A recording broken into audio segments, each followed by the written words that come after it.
Hello, everyone, and welcome to today's webinar titled Continuous Bioprocessing, New Challenges and Opportunities for Membrane Technology. This webinar is part of the 4th Annual Bioprocessing Virtual Event. I am Marie Stone of LabRoots, and I'll be your moderator for today's event. Today's educational web seminar is presented by LabRoots. Now let's get started. Before we begin, I would like to remind everyone that this event is interactive.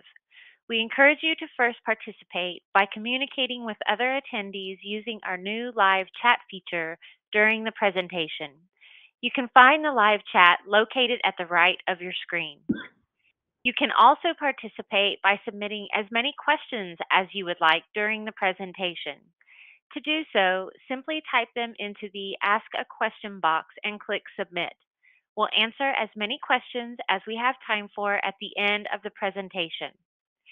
If you have trouble seeing or hearing the presentation, click on the Help Desk button located at the bottom of your screen within the navigation bar or from the lobby. Finally, as a reminder, this presentation is educational and offers free continuing education credits. Click on the Continuing Education Credits link located in the Abstract window below the presentation window and follow the process to obtain your credits. I'll now present today's speaker, Andrew L. Zydney, PhD, Kunkle Chair and Professor of Chemical Engineering, Director, Membrane Science, Engineering and Technology, MAST Center, the Pennsylvania State University. For a complete biography on our speaker, please visit the Biography tab at the left of your screen. Dr. Zydney, you may now begin your presentation. Well, thank you for the introduction. It's really my pleasure to be able to be here today to tell you about some of the work that my group has been doing in the area of continuous bioprocessing, with a particular focus on the application of membrane technology for the continuous purification of monoclonal antibody products. If you look at the current portfolio of drugs that are provided by the biopharmaceutical industry, you see that the bestseller list is dominated by monoclonal antibody and monoclonal antibody related products like fusion proteins. Annual sales of monoclonal antibodies are now greater than $100 billion a year. And there are exciting new opportunities. Some of you may have studied the press reports on the release of monoclonal antibodies for the treatment of Alzheimer's, as well as COVID-19. These open up exciting new avenues for the development of biotherapeutics. Now, if you look at the overview of the manufacturing process for producing monoclonal antibodies, they all look generally the same, beginning with a bioreactor, either single-use or stainless steel. In the case of antibodies, typically used to grow Chinese hamster ovary cells. And then you go through a series of steps involving clarification, primary capture, polishing, and formulation. Now, the industry today accomplishes this purification or a set of operations in a fully batch mode. That is, each step in the process is completed before the next step is even begun. So you would grow your cells and they would produce your product in the bioreactor. At the end of that process, you would clarify the entire suspension to remove host cells and cell debris. You would then take that entire batch of material and go through the primary capture step and then subsequently through polishing and formulation. This typically requires large stainless steel tanks. The standard bioreactor for monoclonal antibody production is usually a 20,000 liter size reactor. And it requires a long period of time. Typically, if you look at the time going from the beginning of the process to actually having a formulated drug product, it averages about 100 days. Now, this type of production process has been recognized for many years as having a number of shortcomings. This is a quote from Robert Bradway, the CEO of Amgen, in an article that was published in the MIT Technology Review just about a decade ago. And he specifically comments that today's systems are hugely expensive and can take months. And with more efficient processes in place, companies could not only increase production of drugs in high demand, but they could produce medicines for rare diseases more cost effectively. Now, this is particularly true or important for some of the newer applications of monoclonal antibodies. As I mentioned, the FDA granted accelerated approval for Biogen's therapeutic antibody for the treatment of Alzheimer's just this past summer. It's a monoclonal antibody that has been shown to reduce amyloid beta plaques. The cost when it was introduced was $56,000 per patient per year. If you look at the number of people in the United States alone who currently live with Alzheimer's, this has a total market potential of $350 billion a year, which is more than 40% of the total Medicare expenditures in the United States. This is clearly not sustainable, and we've seen the additional challenges on the healthcare system that have occurred because of COVID-19 over the past 2 years. Something needs to be done to reduce the cost of production of these types of therapeutics if they are ultimately going to achieve the clinical benefits that we would ideally like to see. Now, there are a number of strategies that can be followed to improve the cost of manufacturing, but one of these that has been identified specifically by the FDA is continuous manufacturing. As Janet Woodcock specifically noted, she was at the time Associate Director of the FDA, there have been very little change in manufacturing platforms. And it was her hypothesis back in 2011 that there would, over the next 25 years, be an abandonment of those practices in favor of cleaner, more flexible, and more efficient continuous manufacturing processes. Now, why would one be interested in continuous bioprocessing? Well, if you think about the switch from batch to continuous processing, you can eliminate the hold tanks that are required in current batch manufacturing processes if your product moves continuously from one unit operation to another. In addition, because all of the operations are performed at the same time, the size of the manufacturing equipment shrinks dramatically for a continuous process relative to that for a batch process. And thus, the overall capital cost for a continuous process can be orders of magnitude smaller than that for a batch process. In addition, we can get much greater productivity because all of the equipment is in use at all times. We don't have to wait for one operation to finish before the next operation starts. And we can eliminate all of the non-value added steps that are often required in bioprocessing of batch systems. For example, the cleaning and validation before and after each step. There can be greater flexibility for continuous processing systems, allowing them to be used in multi-product systems where we can have closed systems with minimal transfers and better utilization of the manufacturing suite. And there's even the potential for improved product quality. Typically, products that are produced in a continuous system will have much shorter residence times within the process, which leads to less aggregation and less product degradation. And there's a more uniform microenvironment, which leads to better control over things like glycosylation patterns and extent of deamidation. Now, my group has been very actively involved in looking at opportunities for the development of continuous bioprocessing systems. And I wanted to take the time I had today to go over 3 short examples. The first is on the final formulation step by diafiltration. The second is a continuous countercurrent tangential chromatography that could be used in place of column chromatography for the purification of monoclonal antibodies. And finally, a precipitation washing procedure that could be a low-cost alternative to protein A for initial monoclonal antibody capture. So let me begin with the final formulation step and then work my way backwards in the process. Today, formulation of monoclonal antibodies, and in fact, most protein therapeutics, is performed using batch diafiltration.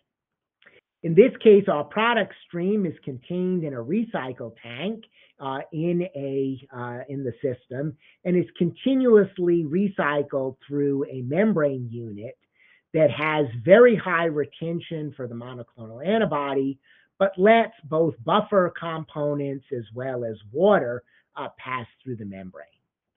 In this case, we continually add in a diafiltration buffer and wash away the previous buffer components to formulate our monoclonal antibody product in an appropriate buffer for storage and delivery to the patient. Now, this is an inherently batch process. The new buffer, which I call the diafiltration buffer, is slowly added into the product solution while the old buffer components are filtered out through the membrane module. If you think about this way the process runs, our product solution begins in the penultimate buffer, and it is slowly replaced with the new formulation buffer, and it doesn't get fully into that formulation buffer until the very end of the process.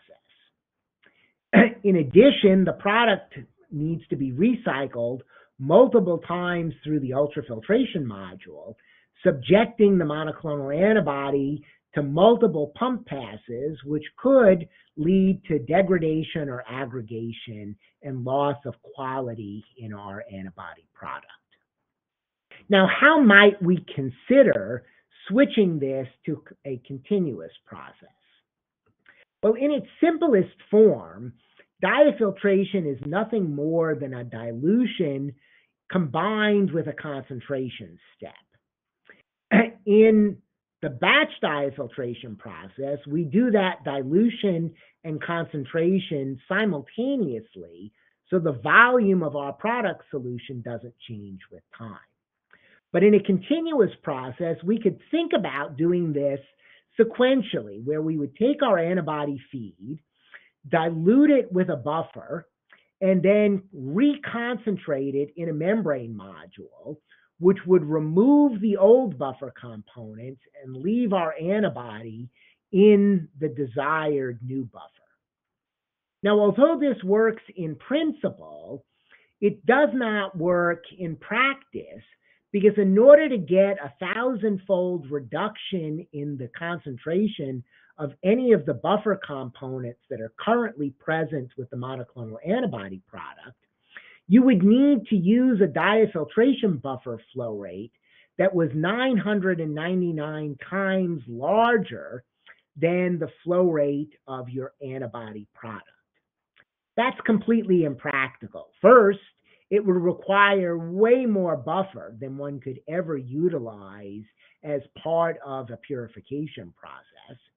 And secondly, reconcentrating the antibody by a factor of 1,000 in a single pass through a membrane module is currently well beyond the technology of even the best membrane modules that are available commercially.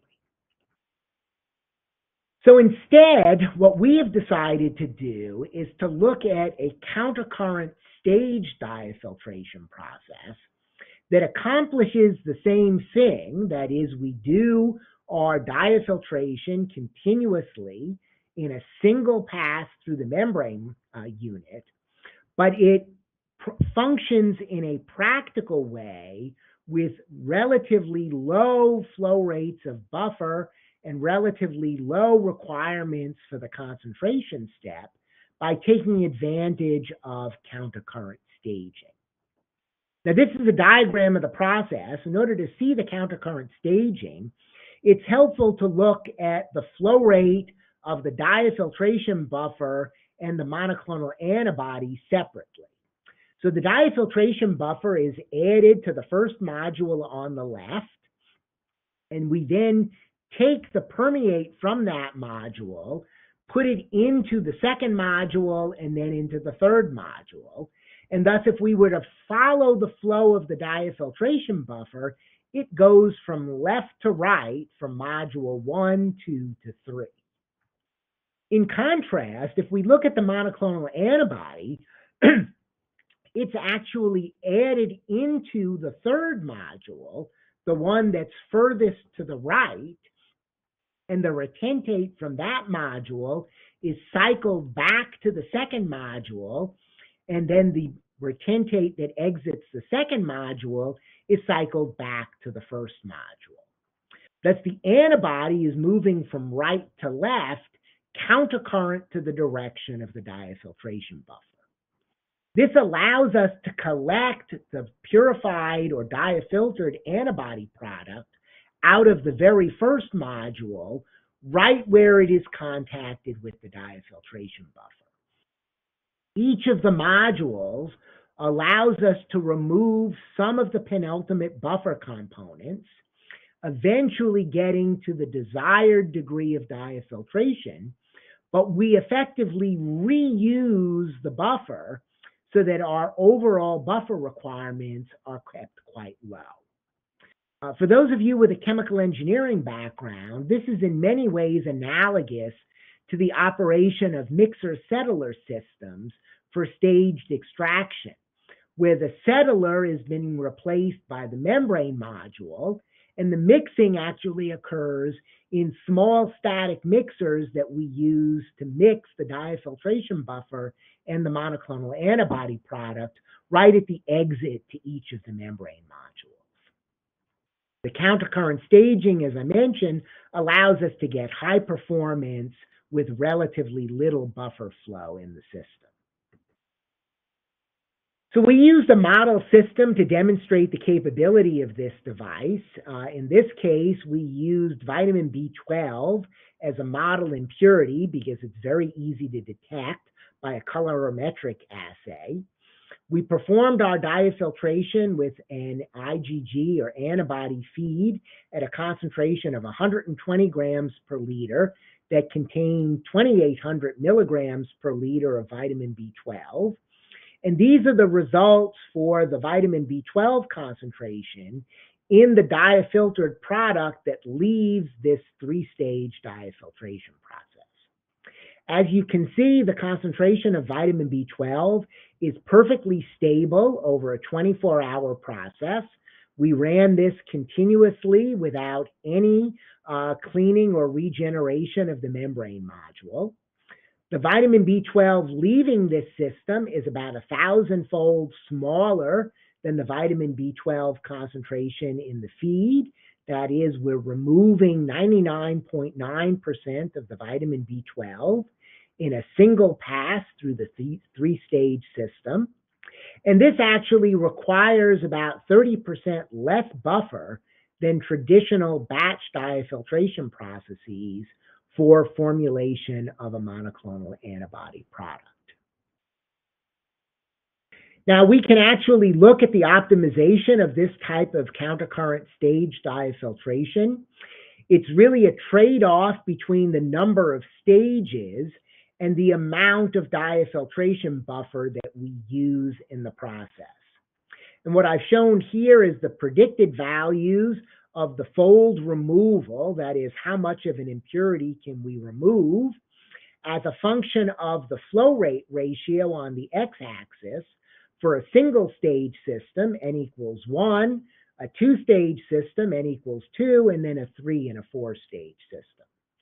A typical target in a bioprocess might be 1,000-fold removal of an impurity that was present in the system or a buffer component. As you can see, we can do this in a 3-stage system using a flow rate ratio of just about 10.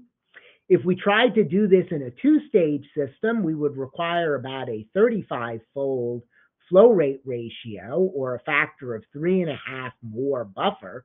And if we tried to do it in a single-stage system, the buffer requirements would be so large that they're well off this axis.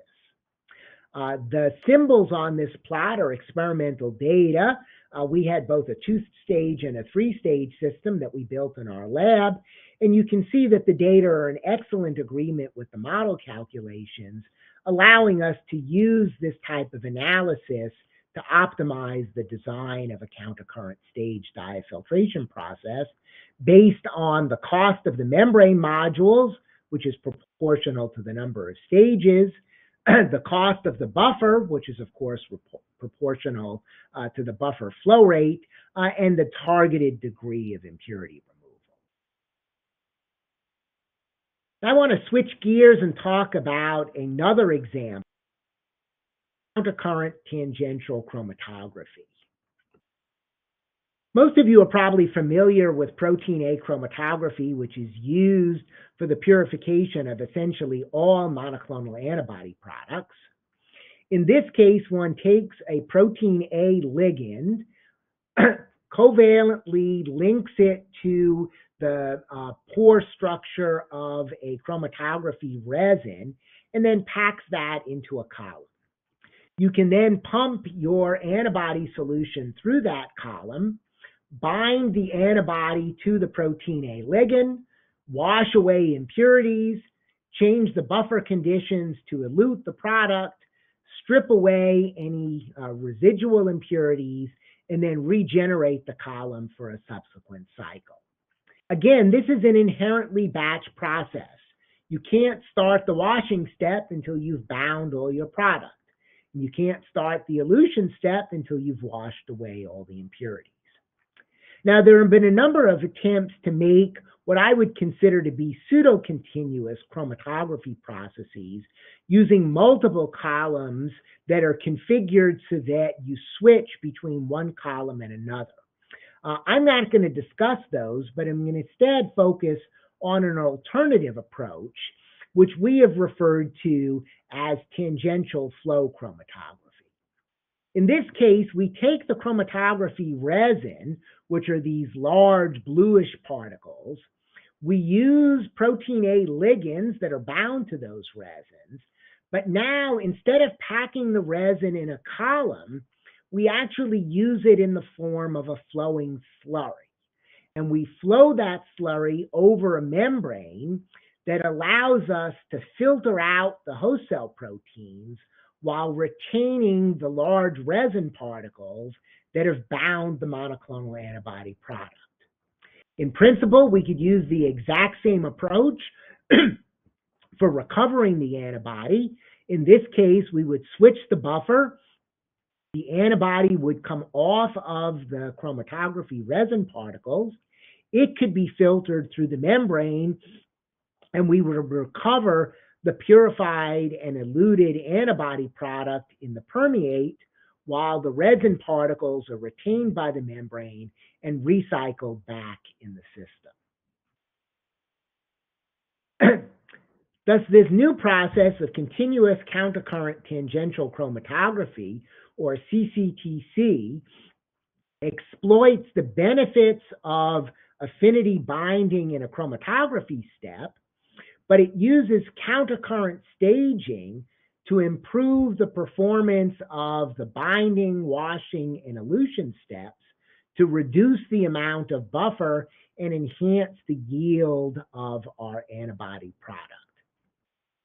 All of the operations are performed on this flowing slurry, and we use a combination of hollow fiber membrane modules and static mixers for the fluid and resin management, that is, to give sufficient residence time for binding, and then to be able to remove host cell proteins in the washing step and our monoclonal antibody product in the elution step. This really functions as essentially a conveyor belt.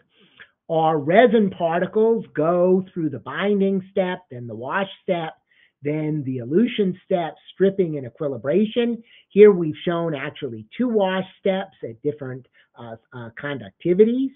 The resins just cycle continuously through and then back to the beginning. Meanwhile, in the binding and wash steps, any host cell proteins that go through the membrane are collected as waste. In the elution step, we of course collect our purified product, where that product could then be immediately taken to subsequent steps in the downstream process. This is truly continuous and steady state. All the resin is in use at all times, with some of the resin in the binding step and some in wash, some in elution, and some in stripping and equilibration. And it's truly at steady state. That is, we continuously pull off product in the elution step at a constant flow rate and a constant product concentration. Now, as I mentioned, each stage in the chromatography system is really just a combination of a static mixer and a hollow fiber membrane module. The static mixer provides the residence time for binding and desorption. The hollow fiber membrane module allows us to completely separate the resin from the fluid phase, allowing us to recover the resin particles and wash away all of the host cell proteins. This is a typical diagram of our picture of what this system might look like. We have a series of these hollow fiber membrane modules and static mixers. They're put in a series arrangement so that we can do countercurrent staging in a way that is very similar to the staging that I talked about in the diafiltration process. That's shown here in a 2-stage system where each stage has a static mixer and a hollow fiber membrane module. The resin slurry comes into this system on the left, goes through the static mixer, the hollow fiber membrane module, it's retained, and then it goes into stage 2. In contrast, in this case for the elution step, the elution buffer is added into stage 2, and the permeate from stage 2 is recycled back to stage 1, and that allows us to collect the product from that stage. The staging is absolutely essential to getting high yield of the product. This is a comparison of experimental data and model calculations for the performance of the elution step using a flow rate of the elution buffer to the slurry flow rate of 3. If we did this in a single stage system, we could only recover about 77% of the product because too much of the product would stay with the flowing slurry. As we go up to 2 stages, we can get to 94%. 3 stages, we can get to 98%. And you could even drive this higher if you were to add more stages. This is even more important in the washing step, where we're trying to get very, very high levels of impurity removal. Single stage washing would require simply unacceptable amounts of wash buffer. But as we go to 2, 3, or even 4 stages, we can get 10,000-fold reductions in the impurity concentrations while still maintaining reasonable levels of buffer usage for this type of chromatography process. Now, in order to make this work, we need to be able to operate the membrane units continuously for an extended period of time. In order to do this, we operate these membrane units below what's known as their critical filtrate flux. This is typical data from a flux stepping experiment that's used to evaluate the critical flux. We stepwise increase the flux and look at what happens to the transmembrane pressure. At low values of the flux, the pressure remains quite stable. But as we increase the flux, we eventually get to a point where the pressure first becomes unstable. And this is what we define as the critical flux. and we choose to operate usually about 10 to 20% below that critical flux to avoid membrane fouling in the system. This is typical data for the pressure profile in the binding step, operated below the critical flux. This was for an 8-hour process. You can see the pressure remains completely stable. There's no fouling of the membrane modules. In addition, the maximum pressure is only about 2 psi, in contrast to the 100 plus psi that's used in column chromatography. This makes it very easy to develop fully disposable systems in which the entire flow path is just plastic tubing without any of the stainless steel piping that might be required for large pressure operation. As I mentioned, this process is continuous. This is the profile for the eluted product.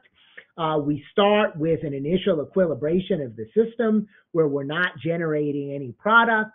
Just before the 2-hour point, we add in our monoclonal antibody feed, and you can see this is the absorbance profile coming off of the elution stage. It is completely steady state.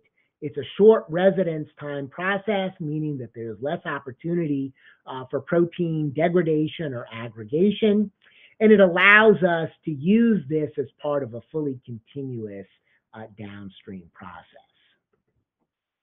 This is a comparison of the performance of the system used for antibody purification, specifically looking at the host cell protein level, as well as the aggregate concentration.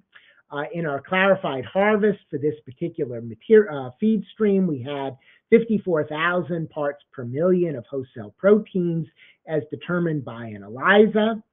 We were able to reduce that to 210 parts per million in our CCTC system, which is actually threefold better than what one can do in a packed column operating under the same conditions. We think that was because we actually designed a better washing process for our continuous process, and we actually had slightly lower levels of aggregate. More significantly, the productivity of this continuous process was more than 4 times greater than that for a column system because all of the resin was in use at all times. There are numerous advantages of this system. There's no columns in packing, and thus there's reduced labor costs and reduced validation costs.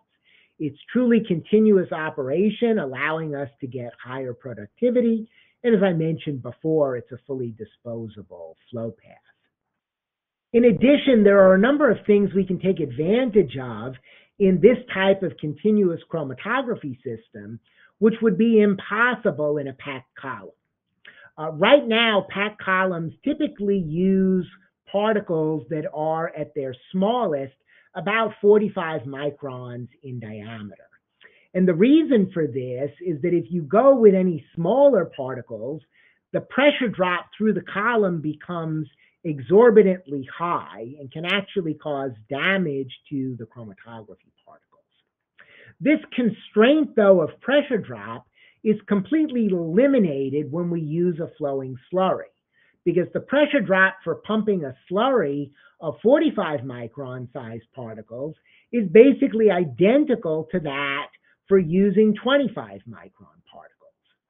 And so we worked with Purolite, who is one of the manufacturers of Protein A resins, and designed a smaller prototype particle resin that could still be used for Protein A chromatography. These have an average particle size of just about 20 to 25 microns.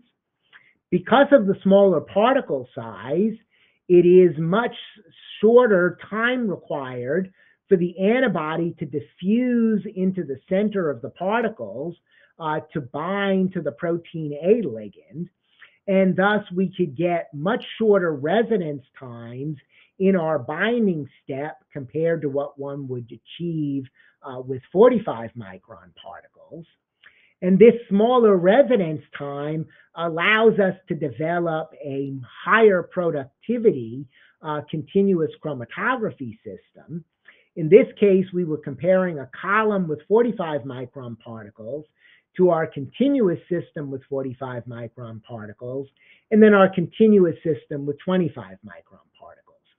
They all provided very similar yields of antibody and similar reduction in host cell proteins, but the big difference is in the productivity. And the productivity of the continuous chromatography system using the 25 micron particles is twice that in our continuous system with 45 micron particles, and about 12 times larger than that in the column. Note that we could not operate our column with 25 micron particles because the pressure drop required to flow through that column would have actually crushed the particles and made it impossible to do the chromatography. I do need to acknowledge some of the collaborators on the continuous chromatography system. This technology is being developed by Chromatan Corporation. Oleg Shinkaj is the CEO and president. We obtained funding from the NIH, the FDA, and the Ben Franklin Technology Partners, and collaborated, as you can see, with a number of companies, in particular Eli Lilly, Merck, Regeneron, Fujifilm Diosynth, and Spectrum Labs, in addition to Purolite. And as a point of disclosure, I currently serve on the board of directors for Chromatan. In the time that I have remaining, I want to go through one more example, which is work that my lab is currently actively pursuing in looking at a precipitation process as a low-cost alternative to protein A chromatography for initial product capture. Now, precipitation has been used in the past for the purification of plasma proteins. And one of the reasons that it works well for commercial purification of plasma proteins is that the proteins are present at very high concentrations within plasma. Now, the original monoclonal antibody processes had relatively low titers of antibodies, making precipitation largely impractical. But today, it is very possible to get antibody processes that give titers of 10 grams per liter or higher coming out of the bioreactor, which is even larger than the IgG concentration that is present in plasma. And thus, we've been looking at the design of targeted precipitation processes that could potentially be used for initial clarification as well, or initial purification, as well as concentration of monoclonal antibodies directly after clarification, leaving a bioreactor system. Now, most of the work that we've done has been using zinc as a selective precipitator for monoclonal antibodies. These actually couple with the histidine residues in antibodies to form transiently or reversibly cross-linked species that will ultimately precipitate. And we can reduce the amount of zinc that we need for this process by combining the zinc with polyethylene glycol, which is a volume exclusion agent that essentially pushes the antibodies closer together and encourages their precipitation. The way we do this in practice is to use a continuous tubular precipitation reactor that employs static mixers to obtain very uniform residence time. We take our harvested and clarified cell culture fluid, mix it with zinc in the first reactor to nucleate precipitate. We then add polyethylene glycol to enhance the precipitation. And then what comes out of this will be precipitated IgG with all of the host cells proteins remaining in solution so that they can simply be filtered away from the monoclonal antibody product. The total residence time in this system is less than about 45 seconds, allowing us to very quickly get our precipitated protein, which can then be purified by a membrane filtration step. This is the yield of monoclonal antibody after the zinc chloride and PEG precipitation. You can see that we get about 98% yield continuously over 24 hours of operation. The way we would run this process as a full process is we would do our two-stage precipitation. We would then dewater in a membrane unit, which would concentrate the precipitate as well as removing some of the host cell proteins. We would then go through a staged washing procedure, very similar to the countercurrent staging that I described in both the formulation process for diafiltration as well as the countercurrent tangential chromatography. We would then redissolve the antibody by adjusting the pH using a glycine buffer. This would also drop the pH, which would allow us to go directly into a continuous virus inactivation step and then into the rest of the downstream process. This is early work showing a size exclusion chromatograph of the purified monoclonal antibody product. You can see the antibody is the large peak that's present in the SEC. There is a small amount of host cell protein, which are still present in the system. We think these low molecular weight species could still be removed, but it would require increasing or enhancing the washing step that we're using for the purification of the precipitated protein. Well, let me wrap up here. I hope I've been able to show you how one can rethink about the use of or the development of processes for continuous purification of monoclonal antibodies as well as other biopharmaceutical products. Continuous processing as a strategy has the potential to dramatically reduce the cost and improve the flexibility of biomanufacturing processes. It does require a new perspective on the downstream process, and much of this provides new opportunities for the design and development of novel membrane systems. The idea of using countercurrent contacting or staging is a general approach that can allow us to convert batch membrane systems into continuous membrane systems. And I've given you 3 examples, one for formulation using a countercurrent stage diafiltration, one for purification using a countercurrent tangential chromatography system, and one for antibody capture based on precipitation in combination with a membrane filtration step. Finally, I need to acknowledge the graduate students in my group who actually did all the hard work on the projects that I described. Chris Yale and Mario Jabra led the efforts on the continuous countercurrent diafiltration system. Chris finished up this summer and is now at Spark Therapeutic. Mario Jabra is working at Sanofi. Zhao Li led the work on the continuous precipitation and is now at Merck. The precipitation studies have been done in collaboration with Todd Probitzian and his group at RPI. And we've received funding from the American Chemical Society Pharmaceutical Roundtable, the National Science Foundation, Membrane Science, Engineering, and Technology Center, which is part of their Industry University Cooperative Research Center program, and an NSF Goalie Award that Todd Probitzian and I were the co-PIs on that allowed us to get the precipitation studies started. With that, I will stop, and I will be more than happy to answer any questions that you might have.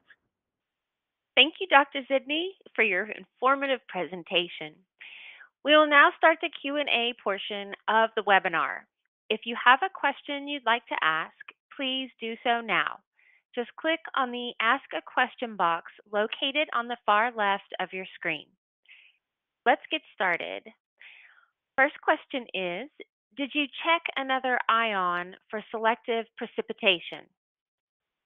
That's a great question, and there would be other divalent cations that could be used as an alternative to zinc chloride.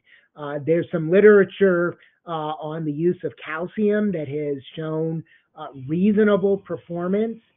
What we have found is that the best precipitation in our lab has been obtained using the zinc chloride system. Zinc is also well established as a precipitating agent in the production of insulin, and so we have focused most of our efforts on looking at the zinc polyethylene glycol system. But the technology would not be limited to that as a precipitating agent. Well, thank you, Dr. Zydney. Do you have any final comments for our audience? No, I hope you found the webinar useful. Please don't hesitate to email me if you think of a question afterwards, and I would be happy to follow up. And I hope you enjoy the rest of the bioprocessing event. Well, thank you again, Dr. Zydney, for your time today and your important research. Before we go, I'd like to thank the audience for joining us today and for their interesting questions. Questions we did not have time for today and those submitted during the on-demand period will be addressed by the speaker via the contact information you provided at the time of registration. This webcast can be viewed on demand for 2 years until April 6th of 2024. LabRoots will alert you via email when it's available for replay. We encourage you to share that email with your colleagues who may have missed today's live event. Until next time, goodbye.